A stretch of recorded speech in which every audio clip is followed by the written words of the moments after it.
Kate Mila Falcha. Welcome to Irish Granny Helen. This is the second video in our long journey into the Spirits book by Allan Kardec. We are going to go through this book. There's going to be some discussion presented. This is new for me as well as for some of you. And so it's going to be a learning experience for all of us. And I guess we're going to try to do a chapter every video, but we'll see. Right now, we're still on the introductory part. So this is the second part of the introduction. And he's in the process of doing kind of a scientific analysis of mediumship and paranormal activity. It was quite the fad in the 1840s, 1850s to have seances and table knocking and things levitating and protoplasm manifesting, a lot of stuff like that. People going into trances and talking, channeling. And a lot of pushback, the Catholic Church especially, a lot of pushback. And Kardec received information. He believed it came from the spirit world. He did believe, and you should go back and watch part 1 if you haven't already, but he did believe that we survived the physical body, our individual consciousness survived, and often people would try to communicate back into the material world from the spirit world. And that's kind of what this is all about. So let's just move forward and we'll see where we go. So he's trying to rationally, step by step, discuss the arguments for and against how to think, what to think about paranormal behavior. So he said objects moving, on their own. Often seem to have some sort of an intelligent source behind them. They seem to be doing it on purpose. And if so, what is that intelligent source? Is it nature? Is its origin from the spirit world, or is there something superhuman about it? What's going on? So he talks about table turning, and this I think was tables levitating or knocking. He said it was a way to get answers quickly to questions as the leg of a table would hit on the floor. So it would be like up and down in a predetermined code. So, knock once for no and twice for yes, I guess. I don't know. So skeptics could say, well, it's accidental or somebody's doing it on purpose. And he said, well, oftentimes the legs of the table would strike in a numbered pattern to indicate letters and form words and sentences, and claimed to be, declared itself to be messages from spirits. And no one had suggested this when they first sat down to do these sorts of things. And so it was a big surprise. They'd be tapping out a number code for the alphabet. And this was kind of unexpected. So the spirit described a new method to the people in this seance, using a basket fitted with pencil placed on a paper, and this pencil, stuck into a basket would be moved by a spirit. If that sounds familiar, it's like the prototype of the Ouija board. This happened simultaneously. This idea happened simultaneously. And remember, we're not talking the internet or the telephone. In the United States, France, and several other countries. Kind of a remarkable coincidence. Or was it? So, quote, fetch the little basket from the next room, fasten a pencil to it, place it upon a sheet of paper, and put your fingers on the edge of the basket.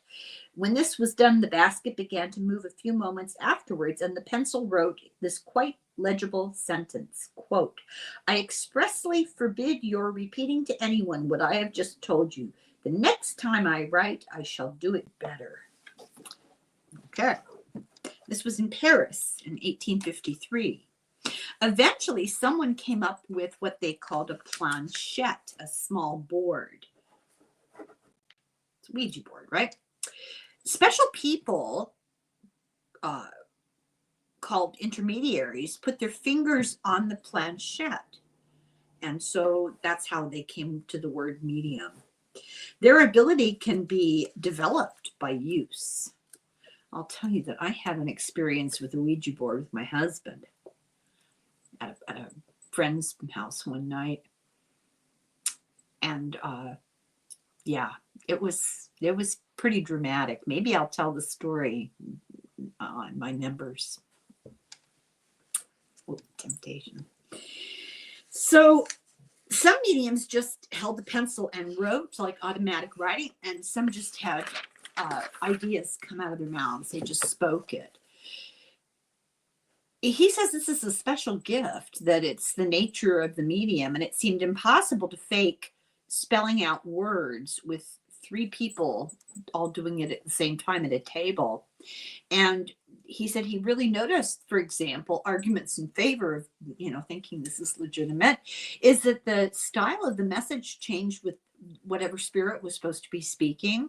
The answers were often beyond the abilities of the mediums. The mediums were often not educated, and suddenly there'd be all this stuff coming out. How would they know? Or they'd be more frivolous and trivial than a medium that fancied him or herself to be kind of educated. So where was this coming from? So these phenomena happen in broad daylight to tens of thousands of people over time. They seem intelligent and often beyond the abilities of the medium. And so ideas were passed along. Let me see if I want to read this. I am going to read this because I think this is important. Maybe the spirit world told me I don't need to. Okay, let's get back to this. I think this is an important message, and I do think I will very, very quickly go through it and give you just some idea of what it's like. It's kind of a bit of a list. These are the most important messages that they transmitted. God is eternal, immutable, immaterial, unique, all-powerful, sovereignly just, and good. God created the universe, which comprehends all beings, animate and inanimate, material and immaterial. Physical beings constitute the visible or incarnate world. Non-physical beings constitute the invisible or spiritual world. The spirit world is the normal, original, eternal world. It is pre-existent to and survives everything else. The physical world is secondary. It could cease to exist or even never have existed at all and not affect the essence of the spirit world. Spirits temporarily assume perishable physical body, the death of which restores them to liberty.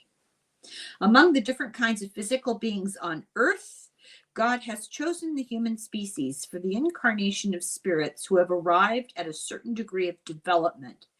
This characteristic gives the human species a moral and intellectual superiority over other living species. And I wrote, does it? The soul is an incarnate spirit, the body its material envelope. Human beings consist of the following: a body, similar to that belonging to animals, animated by the same vital principle, and a soul, an immaterial spirit incarnated in the body, and an intermediate link which unites the body and soul. The human beings have two natures, animal and spiritual. Through the body, humans participate in the nature of animals, with which they share instincts. Through the soul, they participate in the nature of the spirits. And I wrote, DNA versus the soul. I'm not entirely sure what I meant by that. A link known as the pre-spirit or spiritual body unites the body and the spirit. It's a semi-material envelope as opposed to the fully material envelope of the body. At death, the spirit sheds the physical body, the grosser of the two. In some cases, more grosser than others, more gross than others, but preserves the pre-spirit, the spiritual body. The pre-spirit constitutes an ethereal body that the spirit can render visible or even tangible, as in the case of spirit sightings. Therefore, it's not an abstract being or a concept of thought. It's real and well-defined, an entity that in certain situations can be perceived by sight, hearing, and touch. They belong to different orders, spirits do. They are not equals in power, intelligence, knowledge, moral excellence. Those in the highest order are distinguished by purity, knowledge, and love of goodness. They're often called angels or pure spirits. The others are relatively more distant from this perfection. The lower orders are inclined to most of our human passions and may still take pleasure in wrongdoing. These might be classified as giddy and foolish spirits. This is very much the Hermetic principles. They believed in this hierarchy of evolution of this consciousness. Spirits do not belong perpetually to the same order. They're destined to attain perfection, and as they do so, progress up through the different orders. This is achieved through incarnations, which are undertaken either as special missions or as trials leading to purification. Physical life is an experience spirits must undergo many times before reaching this goal. These lives can be understood as cleansing exercises, from each of which spirits generally emerge in a more purified state. Well, mostly. On leaving the body, the soul returns to the spirit world, where it exists as a free spirit, free from the limitations of the physical world, and which it stays for an indeterminate time, until it enters a new incarnation. Spirits have many incarnations, from which we can conclude that we have all had many existences and will have many others on earth and elsewhere. Now, you have to imagine this is the 1850s and you're in Roman Catholic France. Good luck with this. The incarnation of spirits only takes place in human beings. Spirits do not incarnate in animal form. I think what he means is that you don't go back and forth. But I do think there's a sense in some circles that animals are a form of spirit getting ready to, I don't know. The chain of incarnations is always progressive. The spirit's speed of progress depends on its efforts, but it cannot regress. The qualities of the person are a reflection of the incarnate spirits. Consequently, a good person is the incarnation of a good spirit, and a bad person of a less advanced one. The soul possesses its individuality before incarnating and will preserve it after the death of the body. You are who you are, in essence. Before you're born, while you're alive, and after you die. That doesn't change. It can improve, but you are essentially who you are. On returning to the spirit world, the spirit meets those it has known on earth. I'm not sure I'm happy about that. In addition, it gradually recalls the actions, both good and harmful, of its former lives. An incarnate spirit is under the influence of matter. Those who surmount this influence through inner transformation raise themselves nearer to the higher spheres. Those who give in to instinctual tendencies and pursue solely the gratification of physical desires are closer to the inferior realm. I think this is what they mean by sins of the flesh. Incarnated spirits live on different worlds throughout the universe. Now, that's a concept that we really need to think more about. If you believe in reincarnation, not everybody does, but if you do, you kind of have this assumption, I'll be back here, and I hope they've sorted out their trouble in Washington, D.C. You may not come back here. You may end up, I don't know, some other galaxy or something. That's weird to think about. Free, disincarnate spirits do not occupy a circumscribed place. They are everywhere and perceive and regularly associate with human beings. They constitute an invisible but active society that constantly interacts with our own. Spirits constantly exert an influence on both the physical and mental environments of the earth. They constitute one of the powers of nature, since they can act equally upon matter and thought. They are the cause of many sorts of previously unexplained or misinterpreted phenomena, which now find a compelling rationale in the Spiritist doctrine. Spirits constantly interrelate with human beings. The good ones inspire people to take the high road, sustain them through trials, and instill in them courage and acceptance. The less advanced ones inculcate sordid ideas and depressing thoughts. They take pleasure in our troubles and strive to make us like themselves. Spirit interactions with human beings can be either subtle or direct. The subtle communication happen without our awareness, generally in the form of inspiration. I think I've talked about that quite a bit. Some people are clairaudient. They actually hear messages. Some people actually clairvoyant. They see things. I tend to be clairsentient. I get this feeling, this knowing, it's or claircognitive, kind of comes fully formed. Inspiration. That's actually spirit communication. I think we would all benefit by paying more attention to that potential. We need to exercise discernment, however, in distinguishing between the uplifting and the malevolent kinds.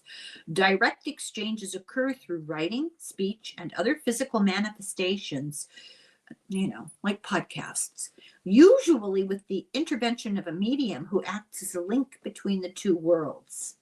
Spirits communicate either spontaneously or when called forth by those on the physical plane. Generally speaking, it's possible to evoke all free intelligences, from the most obscure to the most illustrious, regardless of the epoch in which they lived. If permitted, they may share information about their new situations, their thoughts regarding us, and any insights they feel like imparting, like we could talk to Lincoln, that kind of thing. Spirits move by laws of affinity. It's the similarity of values that attracts them to an assembly. Advanced spirits take pleasure in assemblies with serious purpose, wherein members are animated by love and a sincere desire to learn and to progress. Their presence repels less advanced spirits. The latter, in turn, find themselves at ease among frivolous minds who come together solely out of curiosity or other harmful motives. In such assemblies, nothing useful is produced.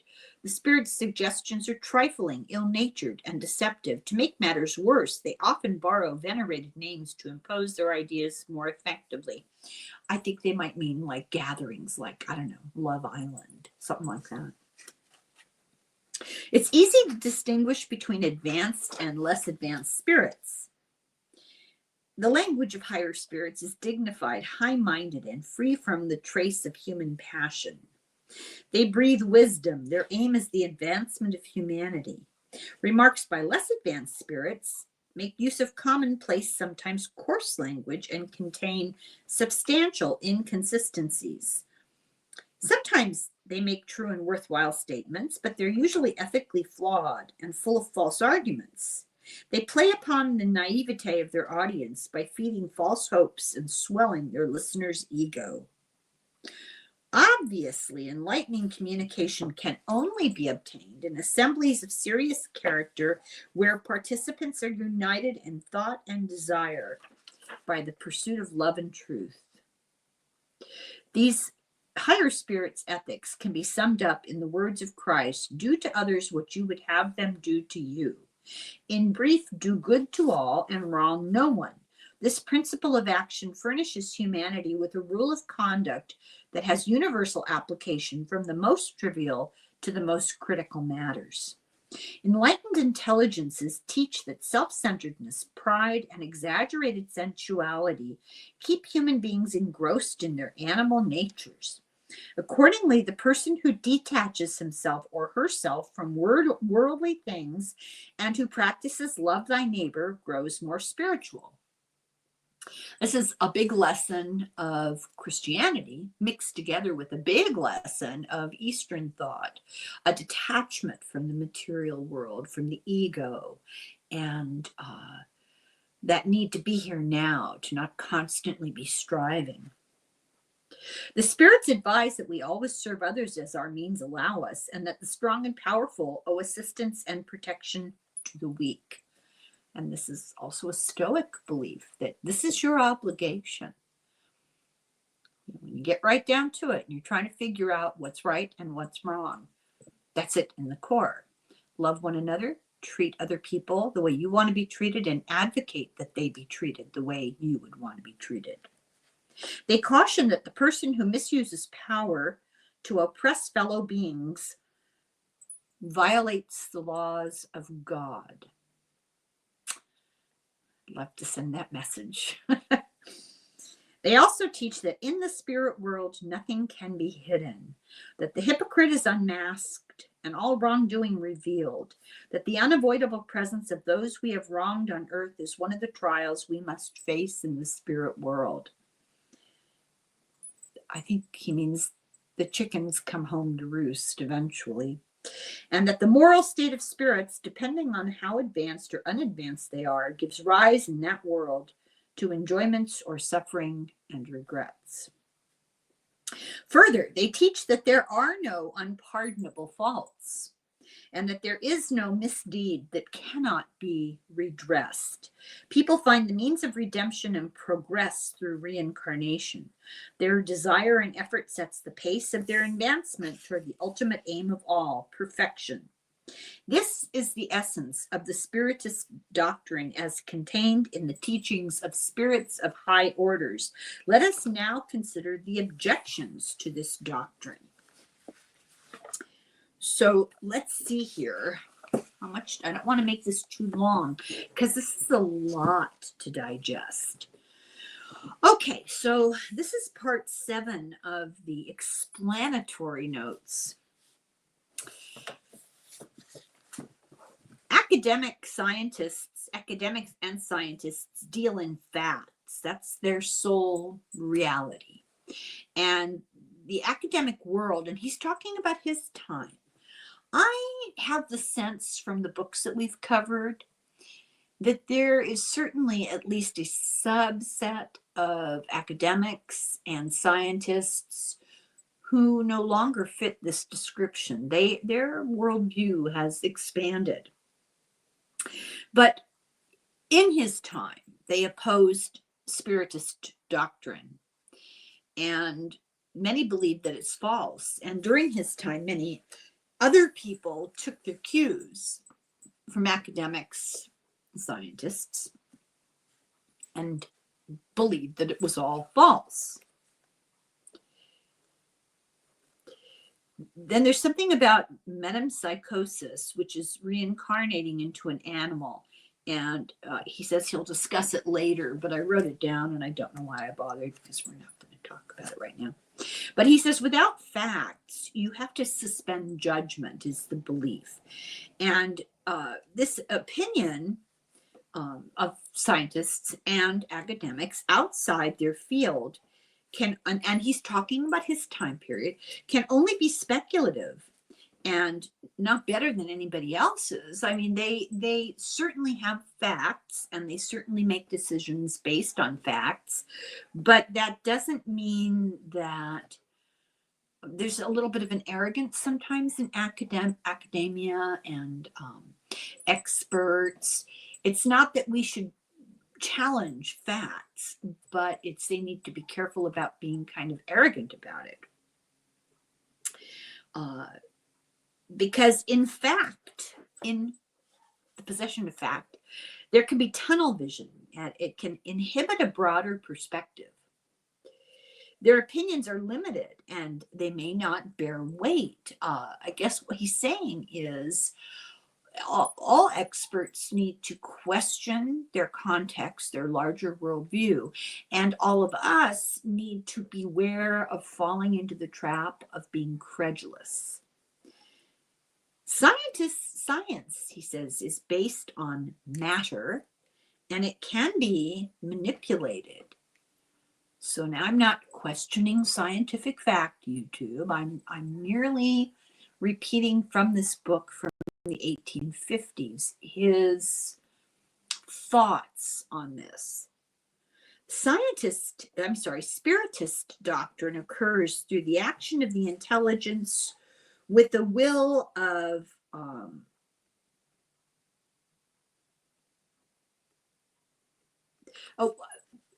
let me rephrase that. The action of an intelligence that has a will of its own and that is not subject to anybody else, and it's not using material observation. It doesn't use the investigative methods, and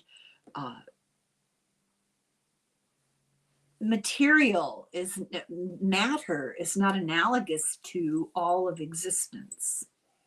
Paranormal research requires special conditions and special methods. Science can't yet determine the truth or falsehood of paranormal activity.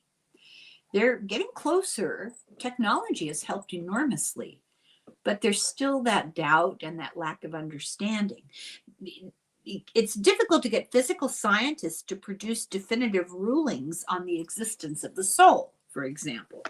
Spiritism fundamentally is about the existence of the soul and its state after death, its purpose on earth and its state after death.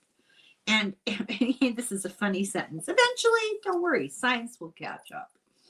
All great human discoveries have faced resistance from the status quo at first. And he gives examples like, the lightning rod and the steamship. Scientific ridicule of new ideas is typical. I mean, they're human. You have to have sympathy. When ideas are challenged, the first impulse is to resist. That's perfectly normal. And he's funny. He says common sense is not awarded with a diploma just because you have a diploma. So the ranks of spiritists not only are people of mediocre intelligence. There's this, what he's talking about is the kind of the social sneering that goes along with the larger public's attitude towards anybody who wants to consider, let's use UFOs as an example.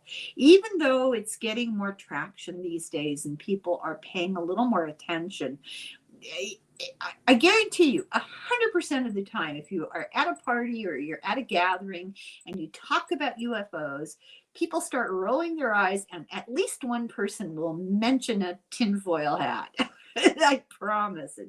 It's absolutely predictable. He said the opposite of assuming that people who consider these ideas that we are all mediocre intelligence, the opposite is true. Because of character and education, aren't we required to say when such persons pursue a view, there must be something to it? When you see really intelligent, really well-educated people who are experts in their field say things like, consider this as a possibility, should we not pause? And I in the margins I wrote, I would say that's actually not true, because anybody can be brainwashed or deluded. It has nothing to do with intelligence. This is an interesting topic to talk about. A belief, a faith, a point of view may be motivated at the beginning by your level of intelligence or your exposure to what you've learned, but your credulity, your acceptance of it may very well be manipulated by your environment, the people around you, how you're raised, the Fox News you watch. The reality of spiritism, he says, is beyond physical laws and beyond the expertise of physical science, that maybe we shouldn't be depending on that kind of proof. But maybe we need to leave ingrained prejudices and conventional thinking aside. Maybe it's time to be a little more broad-minded. Reason is not infallible. We must not reject anything that at first seems impossible because, But then I wrote, how do you maintain a balance? That's another good topic for conversation.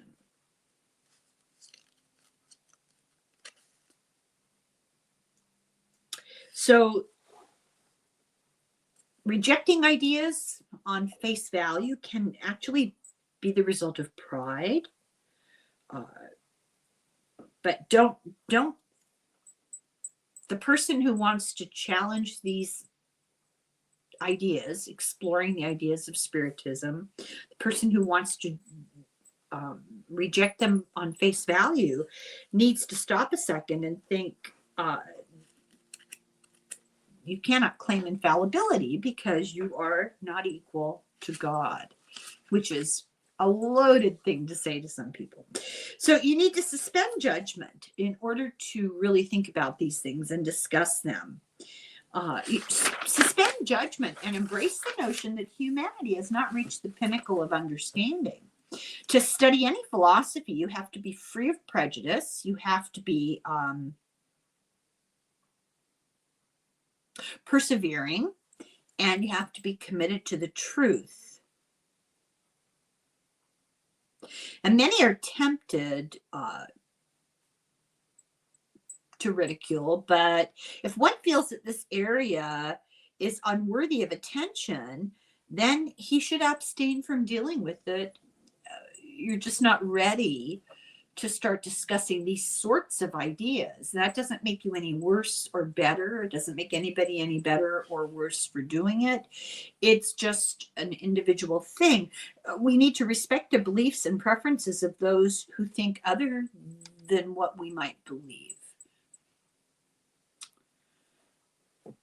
I would say that I hope that everybody realizes that this is not a conversion session. This is not an attempt to convince people that they need to believe this. This is an exploration of this set of beliefs.